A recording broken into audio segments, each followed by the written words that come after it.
First question is from B. Madursky 2009. What is the best way to get a flat stomach so I don't have to suck it in all the time? Oh, yeah. I think of that commercial right away. What's the one where you guys remember that commercial? Where the guy sucks it in. Yeah, the two guys. Yeah, they're at like the pool and like a girl walks by. And then they relax. Yeah. What was that? What was that commercial for? I think it was a beer commercial, wasn't it? No. Yeah. I feel like it was a beer it was commercial. like Bud Light or something. Yeah. All right. Step one, be lean. Okay. Can't do anything about body fat around your belly. So obviously you got to be lean. Step one. Step two, here's one nobody ever considers. Avoid foods that you may have intolerances to, because that will make your belly distend. It'll cause bloat.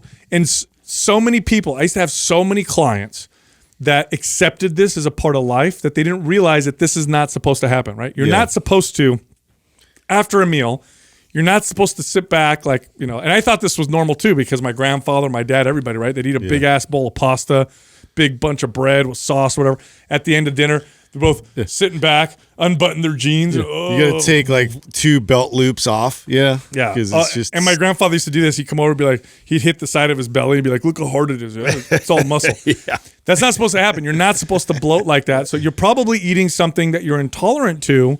So pay attention to the food you're eating. You should feel after you eat fine. You should not feel any bloat. And that makes a big, big difference. All right, now let's talk about exercises, right? That's the part everybody's interested in. What exercises can I do? You can definitely train your abs and your obliques, but those muscles aren't really responsible for bringing in the midsection. In fact, when you suck in your midsection, the muscle that you're using is called the TVA, right? The transverse abdominis. This muscle is like a weight belt around your body, and simply doing what are called vacuum poses, which is similar to sucking in your stomach, except you're really bringing it in as hard as you can and squeezing for time, that'll strengthen the muscle that brings everything in. And if you want to add resistance, not really many ways you could do it other than getting on all fours, so that gravity adds a little bit of resistance and gives you a little bit more tension when you pull it in. I want to stress the diet thing again, because something that I didn't know this until I got to a place where I was really, really lean, but to notice this. But I think there's a lot of people that eat foods that inflame them and retain water, and they don't even realize it. Totally. Because it's not bad enough to cause any like crazy symptoms where they have maybe diarrhea or they have stomach cramping or but that's like one of the first things you see is just like bloat. Like you get a little bit of bloat or water retention going on. And sometimes it's just subtle enough that you don't really notice it, except for that, I feel like I just can't ever see my abs or get lean enough. And so I would actually do like an elimination diet or assess some of the, because I've seen that too, where I've taken a client, figured out what the offender is, and then get rid of it. And then that alone already makes their stomach flat all the time without even doing any ab work or getting any leaner. Totally. Just simply assessing what foods they could be eating that could be causing the problem. Well, it's not like a humongous factor, but I have also noticed too just how people like hold themselves in posture when they're standing up. And I would always kind of talk to Courtney about this too, because she would get in that problem like, I just feel like so, fat today or whatever, and typically it was because like her posture was just like off in her hips in her, the way that she had this excessive arch, really didn't put her in a position where it felt like, her stomach was flat and she was presenting herself well. And once we started working on that and just like noticing that, it was, a lot different. And then on top of that, the bloat, both those things in combination really, reduced that visual look of like, I feel like I'm like loose and flat. I actually think today. that's a great point, and even more common than you're saying. Yeah, strong anterior tilt. Yeah, right? I have an anterior pelvic tilt. That is exact. Even when I'm lean, I still kind of push my stomach out because it's so excessive.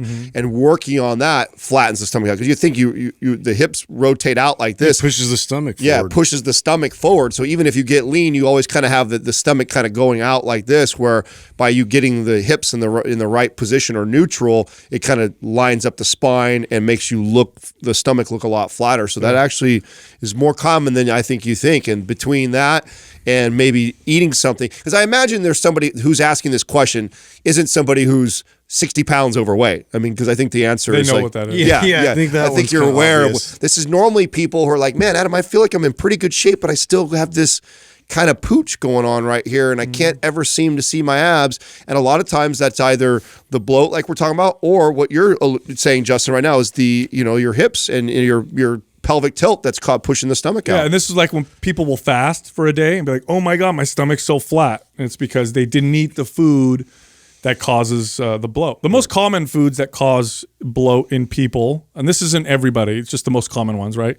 Gluten-containing foods, dairy is the other one.